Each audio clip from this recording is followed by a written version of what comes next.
तुम्हारी हैंडराइटिंग ऐसी हो या फिर ऐसी, हैंडराइटिंग मैटर ना करके मैटर करता है प्रेजेंटेशन। और एक बात बता दूं कि प्रेजेंटेशन का मतलब सिर्फ ये नहीं होता है कि 2 लाइन छोड़ के लिख दी, क्लियर लिख दिया, अच्छे से लिख दिया। नहीं, कुछ चीजें सीबीएसई के एग्जाम्स में मस्ट होती हैं, जैसे कि जब तुम मैथ्स लिख रहे हो तो गिवन, टू प्रूफ, ये सब लिखना। जब डिफरेंशिएशन लिख रहे हो तो पैरेलल टेबल्स बनाना।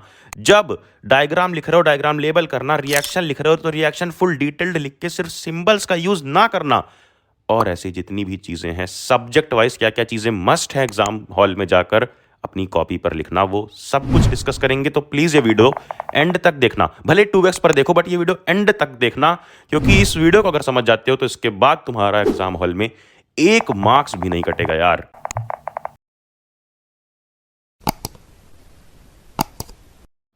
और कई लोग पूछ रहे थे कि भैया प्रीवियस ईयर क्वेश्चंस कहाँ मिलेंगे, तो वेबसाइट पढ़लेक्चर.com पे हर चैप्टर की, हर सब्जेक्ट की वर्कशीट अपलोडेड है, जिसमें एमसीक्यूज हैं, प्रीवियस ईयर क्वेश्चंस हैं, इंपॉर्टेंट क्वेश्चंस हैं, केस बेस्ड क्वेश्चंस हैं, यहां तक कि इमेज बेस्ड क्वेश्चंस भी हैं। तो जाकर उन वर्कशीट्स को सॉल्व करो। टेलीग्राम चैनल नो बकवास पर भी सारी वर्कशीट्स बिल्कुल फ्री में डायरेक्ट पीडीएफ मिल जाएंगे। सबसे पहले देखते हैं सोशल साइंस। पॉइंट नंबर 1, सबसे पहला पॉइंट की पॉइंट्स में लिखना है। पॉइंट्स पॉइंट्स पॉइंट्स, 3 मार्क्स में 3 पॉइंट्स, 5 मार्क्स में 5 पॉइंट्स। अब पॉइंट्स लिखते वक्त जैसे ये महाशय ने गलती की, एरो बना दिया, यानी कि बुलेट्स, एरो बना दिया, डिजाइन बना दिया, या फिर लिख दिया ABC, ये सब कुछ भी मत करो। सीधे सीधे लिखो, इस साइड में लाइन के, इस मार्जिन के, यहां इस साइड लेफ्ट साइड पे लिखो 1 2 3, 3 पॉइंट्स, ताकि साफ साफ एग्जामिनर को समझ में आए।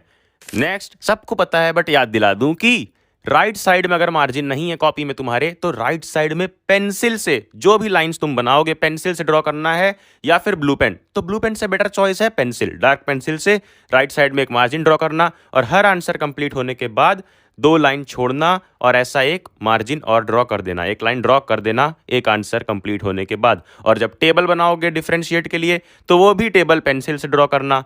अंडरलाइन करोगे जो चीजें वर्ड्स, वो भी पेंसिल से ड्रॉ करना है। कैसे अंडरलाइन करना है अभी हम आगे देखेंगे नेक्स्ट पॉइंट में। देन नेक्स्ट, एग्जाम्पल जो यहां पर लिखा गया इस तरह से, तो एग्जाम्पल लिखकर अपना टाइम वेस्ट मत करो। E.G.E.G लिख सकते हो आसानी से। और एग्जाम्पल, जब एग्जाम्पल लिखो तो वो जो पैराग्राफ है ना, उसके और एग्जाम्पल के बीच 1 लाइन का गैप रख दो, ताकि एग्जामिनर को दिखे कि तुमने एग्जाम्पल भी इंक्लूड किया है। तो 1 लाइन का गैप प्लीज जरूर छोड़ देना। नेक्स्ट पॉइंट, पॉइंट्स स्टार्ट करने के लिए, जैसे कि तुम्हारे पास जितने भी 3 मार्क्स के और 5 मार्क्स के क्वेश्चन रहेंगे, उसको अगर पॉइंट्स में लिखना है तो पहले कुछ क्वेश्चन से उठाना होगा, जैसे कि examine the role of IT in stimulating the process of globalisation. तो the role of information technology in stimulating the process of globalisation is explained as follows. तो उसके लिए कुछ कुछ लाइन्स क्या क्या हैं, are as follows, are like these, are mentioned below. तो ये सब लाइंस लिख के तुम नीचे अपना पॉइंट्स 3 पॉइंट 5 पॉइंट लिख सकते हो। देन नेक्स्ट टिप इज कि पैराग्राफ में जब तुम लिखो, जब वो 3 पॉइंट या 5 पॉइंट लिखो, उसमें जो लाइंस है ना, उसमें अंडरलाइन कर देना एक वर्ड जो इंपॉर्टेंट हो, जो कीवर्ड हो। जैसे यहाँ पर ये अंडरलाइन तुम्हें दिख रहा है, ये टॉपर की आंसर शीट है। इस आंसर शीट का पूरा PDF अगर चाहिए तो टेलीग्राम पे नो बकवास नाम के चैनल पर सर्च करना, टेलीग्राम पे मिल जाएगा। लिंक तुम्हें चैनल का डिस्क्रिप्शन में भी मिल जाएगा। देन नेक्स्ट बात यह है कि जब भी तुम्हारे पास डिफरेंशिएट करने को आएगा तो डिफरेंस तुम्हें लिखना है टेबल में, ऐसा टेबल बना के लिखना है। और जो पॉइंट रहेंगे वो पैरेलल रहेंगे, यानी कि सेकंड पॉइंट इधर है तो सेकंड पॉइंट इधर भी रहना चाहिए। और टेबल में भी कोशिश करना कि एग्जाम्पल तुम इंक्लूड कर सको, और एग्जाम्पल पॉइंट की तरह काउंट नहीं होगा। मतलब कि अगर 3 मार्क्स का क्वेश्चन है तो 3 पॉइंट्स प्लस एग्जाम्पल, अगर एग्जाम्पल दे सकते हो। और अगर 5 मार्क्स का क्वेश्चन है तो 5 पॉइंट्स होने चाहिए, जरूरी है, तभी 5 मार्क्स मिलेगा यार। तब उसके बाद अलग से एग्जाम्पल अगर तुम्हारे पास है तो तुम एग्जाम्पल दे सकते हो। देन आता है बात मैप का, कि मैप का क्या करना है। मैप को कंप्लीट कर लेना जैसे ही मैप तुम्हें मिलेगा, और उसके बाद मैप को लास्ट में टाई करना थ्रेड से, या जैसे भी तुम्हें करने को मिलेगा उसको एंड में बिल्कुल करना, और मैप ऐसे अंदर फोल्ड कर देना। वो सब चीज़ें तो इन्विजिलेटर बता ही देते हैं। और तो और SST के animated lectures, fully animated lectures with important points, mnemonics, सब कुछ 1 शॉट के 1 आवर के लेक्चर्स हैं। जाकर हर एक चैप्टर के एनिमेटेड लेक्चर्स देख सकते हो, लिंक तुम्हें डिस्क्रिप्शन में मिल जाएगी। और आई कैन गारंटी कि ये एनिमेटेड लेक्चर्स देखने के बाद तुम्हें NCERT भी रीड करने की ज़रूरत नहीं पड़ेगी, क्योंकि एक एक पॉइंट हमने कवर उस वीडियोस में कर रखा है।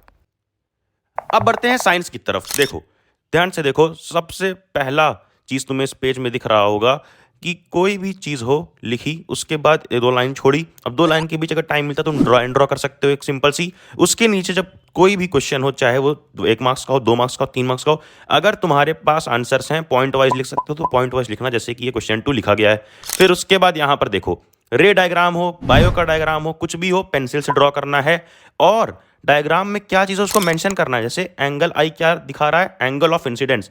फिर अगर तुम कुछ भी ड्रॉ कर रहे हो तो उसकी स्केल लिखो, जैसे मैथ्स में लिखते हो ना स्केल की 1 सेंटीमीटर इज इक्वल टू 100, इस तरह की स्केल्स लिखनी जरूरी होती है।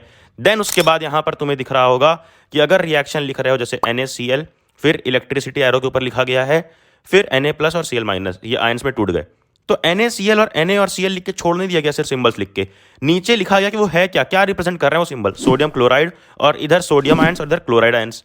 फिर आगे बढ़ो, यहां पर देखो वही चीज यहां पर भी दिखाई गई है कि एरो के ऊपर नीचे क्या क्या चीज है, हर एक चीज डिटेल में तुम्हें रिएक्शन में लिखनी होगी, सिंपल लिख के नहीं छोड़ना होता है।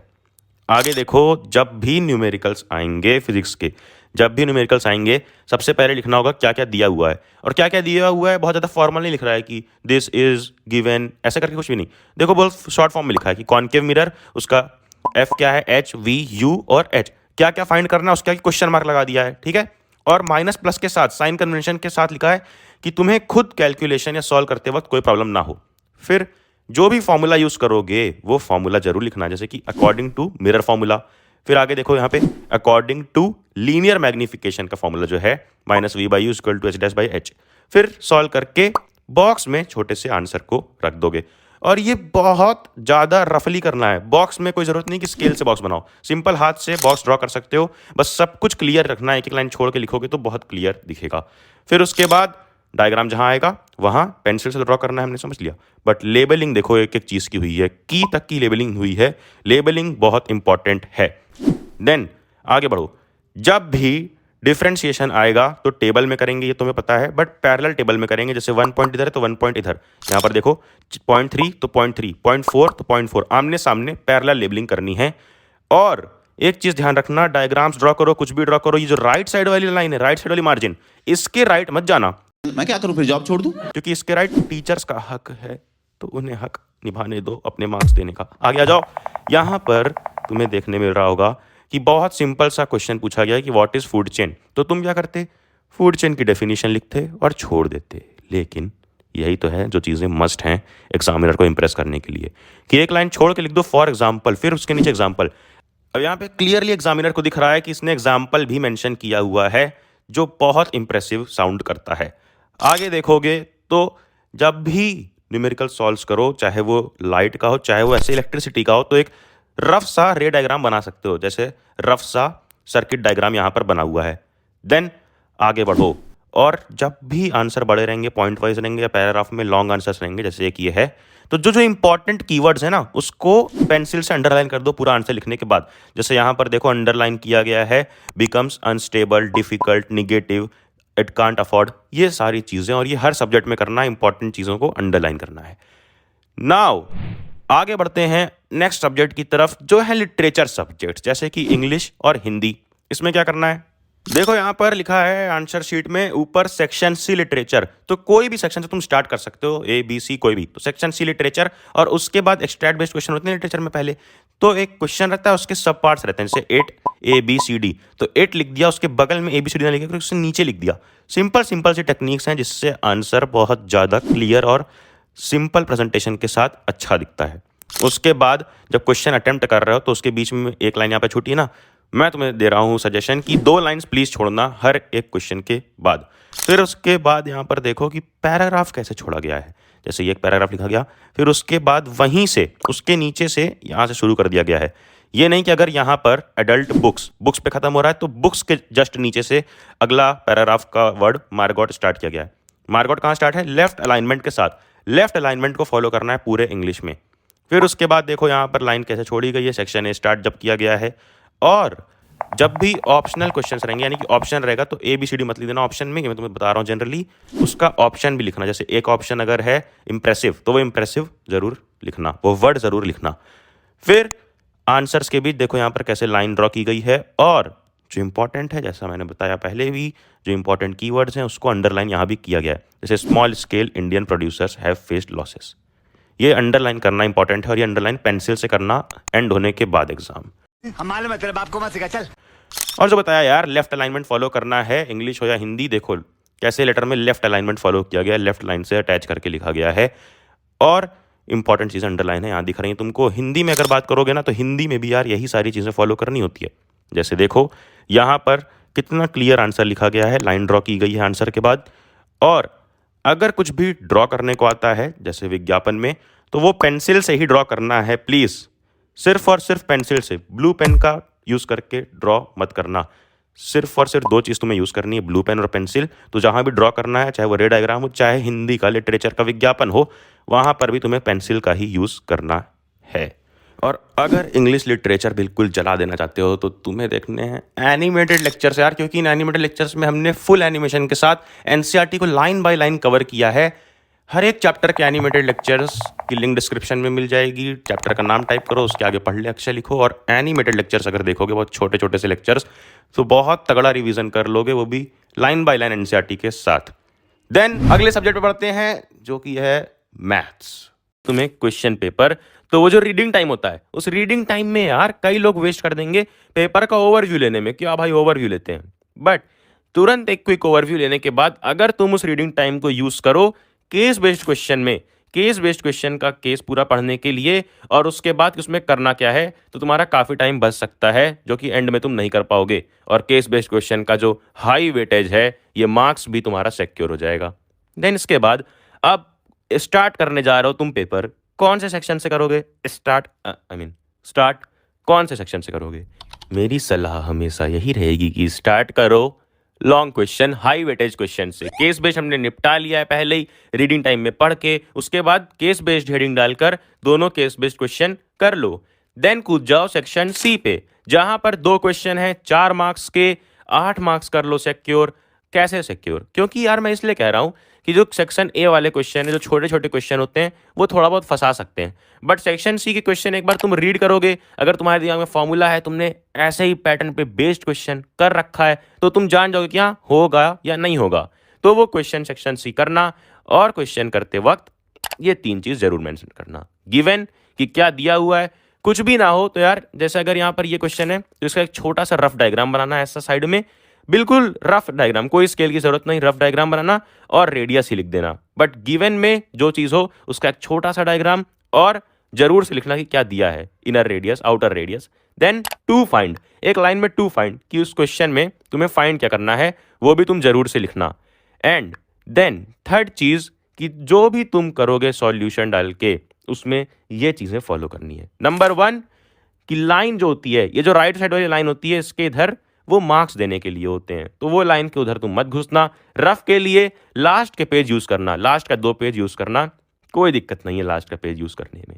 देन हर चीज का रीजन देना, यही है मैथ्स यार, हर चीज का रीजन तुम्हें देना पड़ेगा, सिर्फ ज्योमेट्रिकल क्वेश्चंस में नहीं, हर क्वेश्चन में। जैसे अगर तुमने लिखा है कि दिस इक्वल्स दैट, तो वो क्यों है, दिस इक्वल्स दैट किस थ्योरम से है, किस रीजन से है, वो वहां पर जरूर राइट साइड में एक लाइन खींच के या ब्रैकेट में लिखना। देन नेक्स्ट पॉइंट कि कंस्ट्रक्शन के स्टेप्स, कंस्ट्रक्शन वाला जो क्वेश्चन रहेगा उसके स्टेप्स लिखने होते हैं, तो जरूर से वो स्टेप्स लिखना भूलना मत, तभी मिलेगा फुल मार्क्स। एंड देन एक बात और, जो प्रूफ वाले क्वेश्चंस आएंगे उनमें ये चीज जरूर मेंशन करना, टू प्रूफ और कंस्ट्रक्शन। कंस्ट्रक्शन यानी कि जो चीज़ तुम खुद से ड्रॉ कर रहे हो, पहले डायग्राम जो क्वेश्चन में दिया है, देन जो चीज़ें तुम खुद से ड्रॉ कर रहे हो उसको एक अलग तरीके से डॉटेड लाइन से शो करना कि ये तुमने ड्रॉ किया है, और कंस्ट्रक्शन में ये चीज़ ज़रूर लिखना कि ये तुमने क्यों ड्रॉ किया है, क्या ड्रॉ किया है, ये सब कुछ। देन गिवन डाल के अपना पूरा सॉल्यूशन करना, और एंड में हर आंसर आने के बाद आंसर को कर देना बॉक्स में बंद, जिससे आंसर एक अलग तरीके से हाईलाइट हो, और सब कुछ बिल्कुल नीट एंड क्लीन करने की कोशिश करना। और लिंक पीडीएफ का तुम्हें मिल जाएगा टेलीग्राम चैनल पर, नो बकवास पढ़ ले पे। नोटिफिकेशन छेड़ दो कि बाकी कुछ भी तुमसे मिस ना हो। और फिर क्या करना है, अबे जाना जा पढ़ ले।